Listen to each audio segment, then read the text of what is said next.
শাসক দলের নেতারা পঞ্চায়েত ডিপার্টমেন্টালকে সাধারণ মানুষকে লুটে পুটে খাওয়ার একটা মাধ্যম হিসাবে ওনারা ব্যবহার করছেন। আপনারা দেখবেন জব কার্ডের নামে লুণ্ঠন, IOI এর নামে লুণ্ঠন, PM কিষানে দুর্নীতি, এত দুর্নীতি, সব দুর্নীতি আপনার পঞ্চায়েত ডিপার্টমেন্টটা মানে একটা উদাহরণস্বরূপ, মানে মানুষের পঞ্চায়েত বললেই দুর্নীতি, পঞ্চায়েত মানেই এটা দুর্নীতির একটা পার্ট মনে করে, সেই হিসাবে পঞ্চায়েতটাকে মানে ওনারা উপস্থাপন করেন জনসাধারণের সম্পর্কে।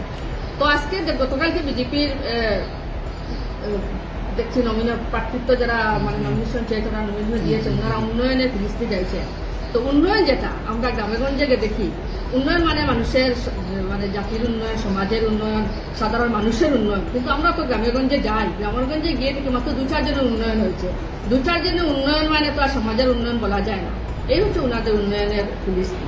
তো আজকের দিনে গণতন্ত্র পদ্ধতিতে যেটা আমরা বুঝি যে গণতন্ত্র মানে জনসাধারণের মানে মতামতের গুরুত্ব থাকা উচিত গণতন্ত্রে, কিন্তু আজকের দিনে শাসক দলের নেতারা গণতন্ত্রকে তার সরকার গঠনের হাতিয়ার হিসেবে ওনারা ব্যবহার করছে।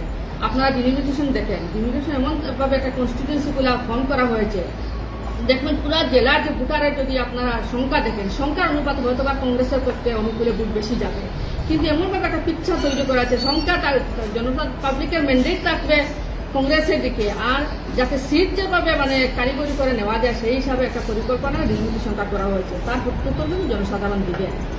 তাছাড়া দেখেন গণতন্ত্র যেটা